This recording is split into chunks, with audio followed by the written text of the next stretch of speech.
चौथे अध्याय का वर्णन इस प्रकार है। अधिक मास का चौथा अध्याय इस प्रकार है। श्री नारायण बोले, हे नारद, भगवान पुरुषोत्तम के आगे जो शुभ वचन अधिमास ने कहे वह लोगों के कल्याण की इच्छा से हम कहते हैं, सुनो। अधिमास बोला, हे नाथ, कृपा निधे, हे हरे, मेरे से जो बलवान है उन्हें यह मलमास ऐसा कहकर मुझे दीन को अपनी श्रेणी से निकाल दिया। ऐसे यहाँ से आए हुए मेरी आप रक्षा क्यों नहीं करते? अपने स्वामी देवता वाले माँ सिद्धकों द्वारा शुभ कर्म में वर्जित मुझ स्वामी रहित को देखते हुए आपकी दिवालिकता कहाँ चली गई? आज यह कठोरता कैसे आ गई? हे भगवान, कंस रूपी अग्नि से जलती हुई वसुदेव की स्त्री देवकी की रक्षा जैसे आपने की, वह हे दीनवत्सल कहिए मुझे शरण आए कि आज कैसे रक्षा नहीं करते?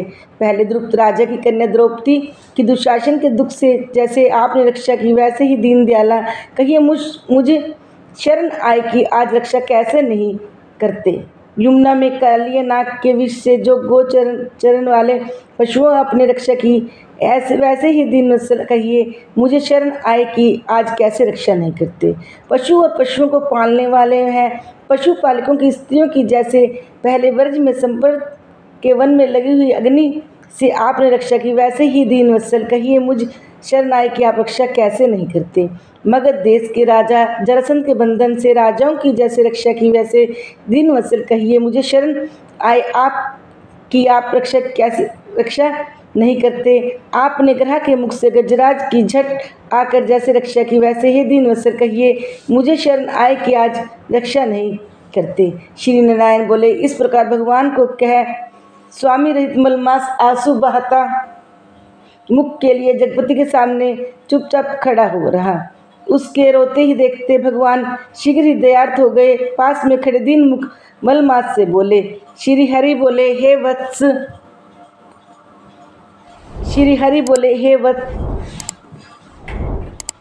क्यों इस समय अत्यंत दुख में डूबे हुए हो? ऐसा कौन बड़ा भारी दुख मेरे मन में है? दुख में डूबते हुए तुमको हम बचाएंगे, तुम शोक मत करो। मेरी शरण में आया फिर शोक करने के योग्य नहीं रहता। यहाँ आकर महादुखी नीच भी शोक नहीं करता, इसलिए तुम यहाँ आकर शोक में मन को दबाए हुए, जहाँ आने से शोक न होता है, न कभी बुढ़ोती आती है, न मृत्यु का भय रहता है, किंतु नित्य आनंद रहा करता है। इस प्रकार वैकुंठ में आकर तुम कैसे दुखित हो? तुमको यहाँ दुखित देखकर वैकुंठवासी बड़े विषमस्य को प्राप्त हो रहे हैं। हे वत्स, तुम कहो, इस समय तुम्हें मरने की इच्छा क्यों करते हो? श्री नारायण बोले, इस प्रकार भगवान के वाक्य सुनकर बोझा किए हुए आदमी जैसे बोझा रखकर श्वास प्रश्वास लेता है, उसी प्रकार श्वासोश्वास लेकर अधिमास मधुसूदन से बोला। अधिमास बोला, हे भगवान, आप सर्वव्यापी हैं, आपसे अज्ञात कुछ नहीं है। आकाश की तरह आप विश्व में व्यापक होकर बैठे हैं। चर अचर में व्यापक विष्णु आप सबके साक्षी हैं। विश्व भर को देखते ही विश्व के सन्निधि में विकार शून्य आप में शास्त्र मर्यादा के अनुसार सब भूत में स्थित है। आप हे जगन्नाथ, आपके बिना कुछ भी नहीं है। क्या आप मुझ अभागे का कष्ट नहीं जानते?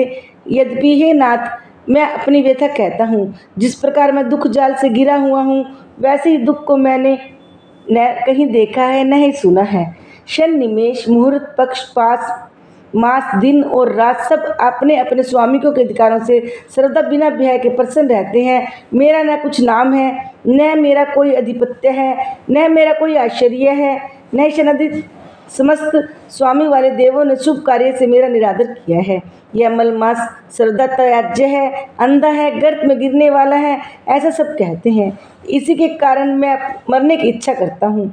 अब मेरे कोई जीने की इच्छा नहीं है। नित्य जीवन से तो मरना ही उत्तम है। जो सदा जला करता है वह किस तरह सो सकता है? हे महाराज, इससे अधिक मुझको कुछ नहीं कहना। वेदों में आप किस तरह प्रसिद्ध पुरुषोत्तम, आप परोपकार प्रिय हैं और दूसरों के दुख को सहन नहीं करते। अब आप अपना धर्म समझाकर जैसी इच्छा हो वैसा ही करें। आप प्रभु और महान हैं। आपके सामने मुझ जैसे पामर को घड़ी घड़ी कुछ कहते रहना उचित नहीं है। मैं मरूंगा, अब न जीतूंगा, ऐसा पुनः पुनः कहकर वह अधिमास हे ब्रह्मपुत्र के पुत्र चुप हो गया। और एकाएक विष्णु के निकट गिर गया। तब इस प्रकार गिरते हुए मलमास को देखकर भगवान की सभा में सभी लोग बड़ी विषमता से प्राप्त हुए। श्री नारायण बोले, इस प्रकार कहकर चुप हुए। अधिमास के प्रति बहुत कृपा भार से अवसन हुए श्री कृष्ण मेघ के समान गंभीर वाणी से चंद्रमा की किरणों की तरह उसे शांत करते हुए बोले। सूत जी बोले, हे विप्रो, वेद रूपी रिद्धि के अतीत नारायण का पापों के समूह रूप समुद्र का शोषण करने वाला बड़वानल अग्नि के समान वचन सुनकर प्रसन्न हुए नारद मुनि पुनः आदि पुरुषों के वचनों को सुनने की इच्छा से बोले।